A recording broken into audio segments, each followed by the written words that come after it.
Hey everybody, welcome back to GTTV's E3 preview, and this week we are hooking you up with some inside information on one of the biggest games of E3. It's Gears of War 2, and joining me now is the producer, Rod. Tonight we are world premiering the first look at a brand new map called Day One. Day One, yeah. Imagine, if you will, a cityscape where an emergence hole is opened up, or a large emergence hole, and basically this is Day One. We have this giant cedar coming up through the middle of it that'll roar every once in a while and cause an earthquake and then go back down.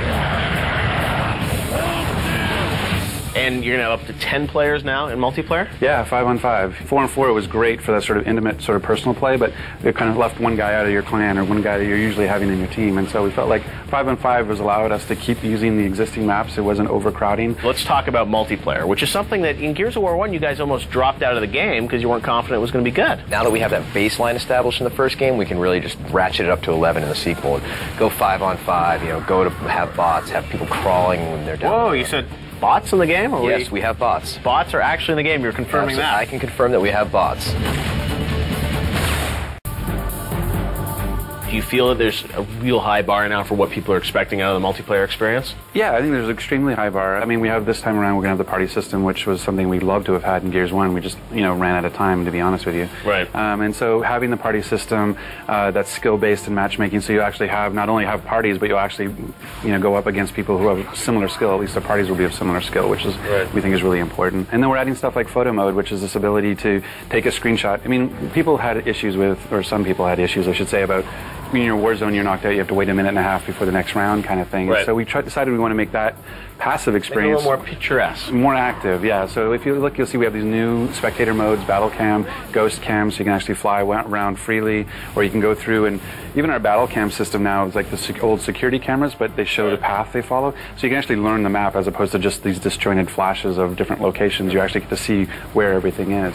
But on top of that, while you're doing that, you can actually take screenshots. Screenshots, or what about movies?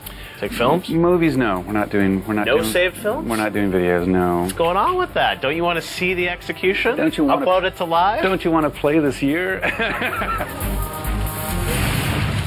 Some other maps are back. I mean, you know, the Subway's obviously back, yeah, right? Subway's back, and it's you know, we've changed kind of the settings in a few of the maps. You know, some maps that would come back are a little snowier, some that might have been during the evening or during the day, so it still feels like the same classic map, but we kind of give it a visual change to switch it up a little bit. Well, you said there's going to be at least 10 maps. We only know about, what, 4 or 5 of them, so you still got half the multiplayer maps still to unveil? Absolutely.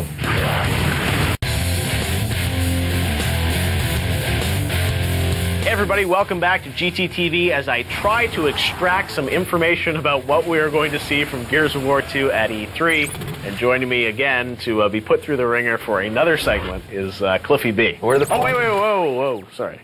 Cliff Blazinski. We're the players, Jeff. You got to extract. You got to dig. Well, speaking about digging, let's talk about digging into ground with cover. Yep. What a segue. Yeah. You're going to have a lot of movable cover in this game. Yeah, that's one of the themes of the game is this idea of portable cover, right? So it's not only, you know, for taking somebody hostage and using them as a shield, but we also have the rock worms, which are those indigenous creatures of the Hollow that have basically an impenetrable hide. We also have this giant iron shield that you can carry around, right? And then, you know, when you deploy and, you know, the bullets fly off, and ding, ding, ding, ding, ding, ding. All right, let's talk about boss fights. I got to tell you, Cliff, though, I was talking to Ted Price. Resistance, they're going to have a 300-foot boss. Really? You going to be bigger than that? We have bosses that are very, very large. I haven't exactly busted out the tape. You got to measure that boss. I haven't busted out the tape measure. Detail the tape here for the boss fights. How big's a Brumac? Brumac's big, man. It's like, you know, the size of half this building, man. They're huge. So you have something bigger than the Brumac in this game? Yeah. And we haven't seen them yet? No, we don't want to spoil it, man.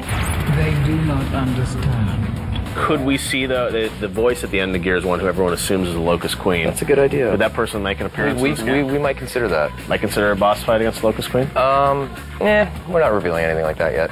They do not know why we wage this war. Vehicles. People want to know vehicles. Are we going to see playable vehicles in this game? Well, we got the Centaur tank is in great shape, right? So the controls we've really tightened up a lot.